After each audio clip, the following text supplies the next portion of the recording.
¿Pueden creer lo que me pasó? Mi propio hermano se casó sin enviarme una invitación. Sí, como lo escuchan. La persona con la que compartí cuarto durante 15 años me excluyó de su boda. Si ustedes han vivido una traición familiar que les rompió el corazón, suscríbanse al canal. Esta historia los va a impactar tanto como a mí me cambió la vida para siempre. Me llamo Diego. Tengo 30 años y vivo en Buenos Aires. Pensaba que tenía una familia normal, hasta que un día, navegando por Facebook, descubrí algo que me destrozó. Mi hermano menor, Matías, había publicado fotos de su boda. Sí, su boda. Una ceremonia completa en Mar del Plata, con más de 200 invitados. Estaban todos nuestros primos, todos nuestros tíos, hasta vecinos de la infancia que no veíamos hace años. Todos estaban ahí, sonriendo en las fotos, brindando por la felicidad de los novios, todos menos yo. Al principio pensé que era una pesadilla. Revisé mi celular 1000 veces buscando algún mensaje perdido, alguna llamada que se me hubiera escapado. Nada. Llamé a mi mamá con las manos temblando. Esperaba que me dijera que había sido un malentendido, que la invitación se había perdido en el correo. Pero su silencio me confirmó lo peor. Había sido intencional. Diego, mi amor, me dijo finalmente. Era esa voz que usaba cuando éramos chicos, y había hecho algo malo. Matías pensó que era mejor así. No quería problemas en su día especial. ¿Problemas? Yo era un problema para mi propia familia. Sentí como si el suelo se abriera bajo mis pies. Durante los siguientes días no pude comer. No pude dormir. Me quedé mirando esas fotos como un masoquista, preguntándome qué había hecho tan terrible para merecer esto. La verdad es que Matías y yo habíamos tenido nuestras diferencias. Como cualquier par de hermanos, él siempre fue el niño dorado de la familia, el que sacaba las mejores notas, el que nunca se metía en problemas.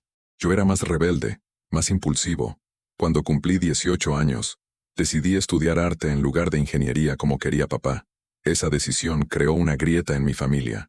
Una grieta que nunca logré reparar completamente. Durante años intenté demostrarles que mi carrera tenía valor. Trabajé como diseñador gráfico. Monté exposiciones. Hasta vendí algunas obras. Pero para ellos, especialmente para Matías que siguió el camino correcto y se recibió de contador, yo seguía siendo el hermano problemático, el que tomaba las decisiones equivocadas. Las cosas empeoraron cuando me divorcié hace 2 años. Mi ex esposa, Carmen, se llevó muy bien con mi familia, especialmente con mi cuñada Isabel, la ahora esposa de Matías. Cuando Carmen y yo nos separamos por diferencias irreconciliables, siento que mi familia tomó partido por ella, no de manera explícita, pero sí con gestos, con silencios, con invitaciones que dejaron de llegar. Recuerdo vívidamente la última discusión seria que tuve con Matías. Fue hace unos 6 meses. Estábamos en un asado familiar en lo de mis padres. Él hizo un comentario sobre mi incapacidad para mantener compromisos serios. Yo le respondí que al menos había tenido el valor de intentar cosas nuevas, en lugar de seguir siempre el camino más fácil. La discusión escaló hasta que terminamos gritándonos en el patio, con toda la familia mirando. Papá tuvo que separarnos físicamente. Si ustedes también han sentido que su familia los juzga injustamente, suscríbanse al canal. Lo que viene después va a mostrarles que a veces las respuestas llegan cuando menos las esperamos. Después de ver esas fotos de la boda, pasé 3 días encerrado en mi departamento de Palermo, sin contestar el teléfono, sin salir ni para comprar comida. Mis amigos estaban preocupados, pero yo no tenía fuerzas para explicarles lo que había pasado. ¿Cómo les dices a la gente que tu propia familia te considera tan insignificante? ¿Que ni siquiera mereces estar presente en uno de los días más importantes de la vida de tu hermano? El 4.º día, mientras miraba por la ventana el movimiento constante de la avenida Santa Fe, tomé una decisión que cambiaría todo. Si mi familia podía seguir adelante sin mí, yo también podía seguir adelante sin ellos. Abrí mi laptop y compré un pasaje de avión a Europa. No tenía un plan específico, solo sabía que necesitaba estar lo más lejos posible de Buenos Aires. 2 semanas después estaba aterrizando en Madrid. Llevaba una mochila, mi cámara fotográfica, y una mezcla de dolor y libertad que nunca había sentido antes. Los primeros días fueron difíciles. Caminaba por las calles de Madrid, sintiendo esa sensación extraña de estar completamente solo en el mundo, pero también experimentando una independencia que hacía años no tenía. Me hospedé en un hostel cerca del centro. Comencé a explorar la ciudad con mi cámara. Fotografiar siempre había sido mi manera de procesar las emociones. Madrid me ofrecía infinitos rincones para capturar, desde el amanecer en el Parque del Retiro hasta los atardeceres dorados sobre los tejados del centro histórico. Cada foto que tomaba era como una pequeña liberación. Una tarde, mientras fotografiaba la fachada de un edificio antiguo en el barrio de Malasaña, una mujer se acercó a mí. Era española. Tendría unos 40 años. Cabello castaño recogido en una cola de caballo. Y una sonrisa genuina que iluminaba toda su cara. «Perdona, ¿eres fotógrafo profesional?», me preguntó. Tenía ese acento madrileño que me resultaba tan melodioso. Me presenté como Diego. Le expliqué que era diseñador gráfico y fotógrafo aficionado de Argentina. Su nombre era Pilar. Trabajaba como guía turística independiente. Me contó que había notado cómo observaba los detalles arquitectónicos, esos detalles que la mayoría de turistas pasaba por alto. Esa conversación casual se extendió por más de 2 horas en un café cercano. Pilar tenía una energía contagiosa, una curiosidad genuina por conocer mi historia. Cuando le conté, sin entrar en detalles demasiado dramáticos, que había venido a España para tomarme un descanso de algunos problemas familiares, ella me ofreció algo hermoso: mostrarme Madrid desde la perspectiva de una local. Los siguientes días fueron una revelación. Pilar me llevó a lugares que ninguna guía turística menciona. Mercados locales donde los madrileños hacían sus compras diarias. Bares de barrio donde se reunían los artistas emergentes. Miradores secretos desde donde se podía ver toda la ciudad, sin las multitudes de turistas. Cada lugar tenía una historia, y Pilar las contaba con una pasión que hacía que hasta el rincón más insignificante pareciera mágico. Una noche, mientras cenábamos tapas en un restaurante pequeño del barrio de La Latina, Pilar me preguntó directamente qué me había llevado realmente a Madrid. Había algo en su mirada, una calidez y una comprensión que me hicieron sentir seguro para abrirme completamente. Le conté toda la historia: la boda de mi hermano, la exclusión sistemática de mi familia, años de sentirme juzgado por mis decisiones. Pilar escuchó sin interrumpir, asintiendo ocasionalmente, y cuando terminé de hablar, me dijo algo que nunca voy a olvidar: a veces la familia que elegimos es más importante que la familia con la que nacemos. Si ustedes han encontrado personas que los valoran más que su propia familia, suscríbanse al canal. Esta historia les va a demostrar que el amor verdadero puede aparecer en los momentos más inesperados. Esa noche, algo cambió en mi interior.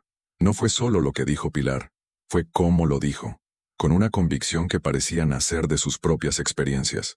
Me contó que ella también había tenido que distanciarse de su familia durante algunos años, debido a diferencias irreconciliables sobre las decisiones de vida que había tomado. Los días siguientes se convirtieron en algo mágico. Pilar y yo exploramos Madrid juntos, pero también comenzamos a explorar una conexión que ninguno de los dos había esperado. Ella me mostraba la ciudad, y yo la fotografiaba. Fotografiaba cómo ella descubría mi mirada sobre los lugares que creía conocer completamente. Había una química natural entre nosotros, una facilidad para conversar sobre todo y nada, esa facilidad que hacía que las horas pasaran volando. Una tarde, mientras paseábamos por el Parque del Buen Retiro, Pilar me propuso algo que cambiaría completamente mi viaje. «¿Por qué no extiendes tu estadía?», me dijo. «Conozco a algunos fotógrafos y diseñadores gráficos aquí en Madrid. Podrías conseguir algunos trabajos freelance y quedarte un poco más». La idea me emocionó y me aterrizó al mismo tiempo. Quedarme significaba tomar una decisión importante sobre mi vida. Una decisión que mi familia probablemente vería como otra muestra de mi irresponsabilidad. Esa noche, en mi cuarto del hostel, recibí un mensaje de WhatsApp de mi mamá. Era la primera vez que alguien de mi familia me contactaba desde que me había ido de Argentina. «Diego, mi amor, ¿dónde estás? Matías quiere hablar contigo». Mi primer impulso fue responder inmediatamente, pero algo me detuvo. ¿Por qué ahora? ¿Por qué después de semanas de silencio? Después de excluirme de la boda, ¿ahora querían hablar conmigo? Decidí esperar hasta la mañana siguiente para responder. Necesitaba claridad mental para manejar esa situación. También quería hablar con Pilar sobre lo que estaba sintiendo. Esa noche no dormí bien. Di vueltas en la cama mientras pensaba en qué podría querer decirme mi hermano. Después de todo lo que había pasado. A la mañana siguiente me encontré con Pilar en nuestro café favorito cerca de Sol. Cuando le conté sobre el mensaje de mi madre, ella me escuchó con esa atención completa que ya había aprendido a valorar tanto. «¿Qué sientes que quieres hacer?», me preguntó, en lugar de darme consejos inmediatos. Esa pregunta me hizo reflexionar profundamente. Durante años había reaccionado emocionalmente a los conflictos familiares, pero ahora, después de semanas de distancia física y emocional, podía pensar con más claridad. Decidí responderle a mi mamá que estaba bien, que estaba en Madrid, y que hablaría con Matías cuando me sintiera preparado para hacerlo. Ese mismo día tomé otra decisión importante. Extendí mi estadía en Madrid por 2 meses más. Pilar me ayudó a contactar a algunos de sus conocidos en el mundo del diseño gráfico. Conseguí 2 proyectos freelance que no solo me permitirían mantenerme económicamente, también representaban exactamente el tipo de trabajo creativo que siempre había querido hacer. Si ustedes han tenido que tomar decisiones difíciles para proteger su paz mental, suscríbanse al canal. A veces alejarse es la única forma de ver las cosas con claridad. Los siguientes días fueron intensos de trabajo, pero también increíblemente satisfactorios. Trabajaba desde cafeterías diferentes cada día, explorando distintos barrios de Madrid. Por las tardes me encontraba con Pilar para recorrer nuevos lugares o simplemente conversar en algún parque. Nuestra relación se había vuelto más profunda, más íntima, sin prisa pero con una intensidad emocional que me sorprendía. Una semana después decidí que estaba listo para hablar con Matías. Le envié un mensaje diciéndole que podía llamarme cuando quisiera. La llamada llegó esa misma tarde, mientras estaba editando fotos en un café cerca del Museo Reina Sofía. Diego, hermano. Su voz sonaba diferente, más madura pero también más frágil. Necesito pedirte perdón por todo lo que pasó. Durante los siguientes 30 minutos, Matías me explicó que la decisión de no invitarme había sido de Isabel, su esposa. Ella pensaba que mi presencia podría crear tensión en la boda, debido a las discusiones familiares anteriores. Escuché todo lo que Matías tenía que decirme sin interrumpirlo. Me contó que se había dado cuenta de su error durante la luna de miel. Varios familiares le preguntaron por qué yo no había estado en la boda. Aparentemente muchos habían asumido que yo había decidido no ir, no que no había sido invitado. Cuando la verdad salió a la luz, varios tíos y primos le hicieron saber su desaprobación. Me di cuenta de que te lastimé de la peor manera posible, me dijo con la voz quebrada.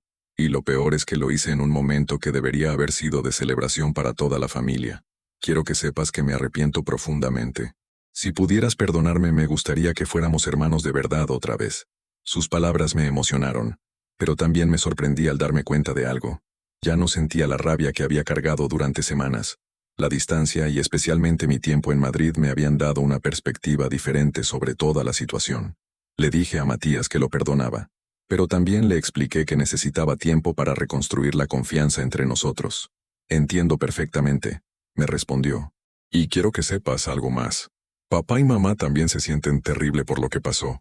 Ellos tampoco estuvieron de acuerdo con la decisión, pero no supieron cómo manejar la situación sin crear más conflictos. Si ustedes han tenido que perdonar a alguien que los lastimó profundamente, suscríbanse al canal. Lo que viene después va a mostrarles que a veces las disculpas llegan cuando ya hemos encontrado nuestro propio camino. Después de colgar, me quedé sentado en ese café madrileño sintiéndome extrañamente liviano.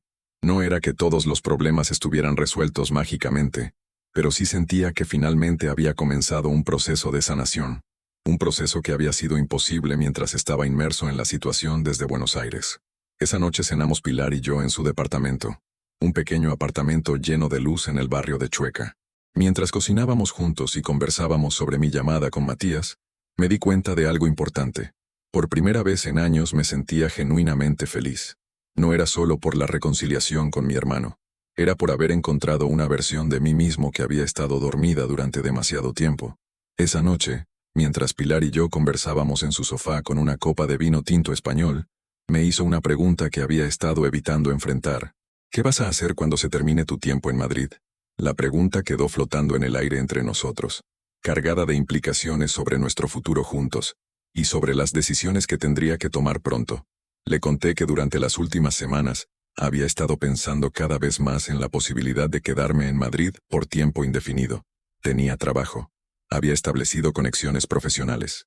Y sobre todo, había encontrado en Pilar a alguien que me valoraba exactamente por quien era, sin expectativas de que fuera diferente. Pero no quiero que sientas presión por mi decisión, le dije.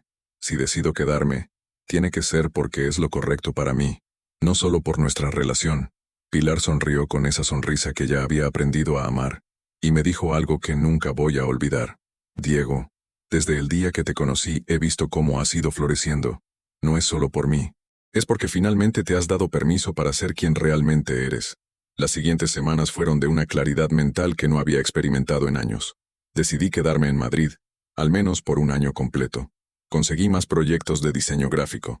Alquilé un pequeño estudio en el barrio de Malasaña, y comencé a construir una vida que se sentía genuinamente mía. Mi relación con mi familia también comenzó a sanar gradualmente. Hablo con mis padres semanalmente por videollamada. Con Matías hemos retomado una amistad que es más madura y honesta que la que teníamos antes del conflicto. Incluso Isabel me pidió disculpas durante una de esas llamadas, reconociendo que su decisión había sido equivocada. Si ustedes sienten que necesitan hacer cambios importantes en sus vidas para ser felices, suscríbanse al canal. El valor de empezar de nuevo puede transformar todo. 6 meses después de llegar a Madrid, mientras paseaba con Pilar por las calles empedradas del barrio de las Letras, recibí un mensaje de mi mamá con una foto. Era de una reunión familiar. Tenían mi fotografía en el centro de la mesa. Te extrañamos mucho, mi amor, decía el mensaje. Pero estamos orgullosos de la vida que te has construido. Hoy, mientras les cuento esta historia, puedo decir con certeza algo que nunca pensé que diría. No recibir esa invitación a la boda de mi hermano fue lo mejor que me pudo haber pasado. Me obligó a enfrentar verdades que había estado evitando. Me llevó a conocer a Pilar. Y me dio la oportunidad de construir una vida que realmente me representa. A veces las heridas más profundas nos llevan a los lugares más hermosos de nuestra existencia.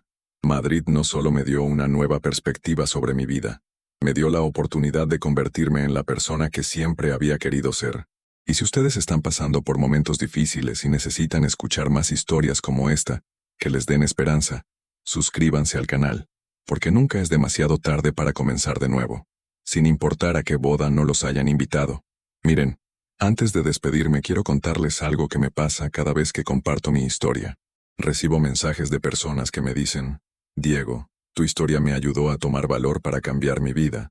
Me hiciste entender que no estoy solo en esto. Gracias por mostrarme que se puede empezar de nuevo. ¿Y saben qué? Esos mensajes me llenan el alma más que cualquier trabajo que haya conseguido en Madrid. Por eso me duele tanto cuando veo que casi nadie se toma un segundito para suscribirse al canal. Y no es por ego, créanme. Es porque sé que hay miles de personas ahí afuera pasando por lo mismo que yo pasé, sintiéndose excluidas de sus propias familias, pensando que no hay salida, creyendo que están solas en este mundo. Cada suscripción es una manera de decirme: sigue contando estas historias, Diego. Necesitamos escucharlas. Es la única ayuda que necesito de ustedes, y es completamente gratis. Un simple clic que me dice que no estoy hablando al vacío, que estas experiencias que compartimos juntos realmente importan, porque al final del día, todos necesitamos saber que nuestras historias de dolor también pueden convertirse en historias de esperanza, que no somos los únicos que hemos sentido esa punzada en el pecho cuando nuestra propia familia nos da la espalda, y que sí, se puede encontrar la felicidad en los lugares más inesperados del mundo. Así que si mi historia los tocó de alguna manera, si sintieron aunque sea por un momento que no están solos en sus propias batallas, dense ese regalo y regálenmelo a mí también. Suscríbanse al canal, porque tengo muchas más historias que contar, y la verdad es que las quiero contar para ustedes.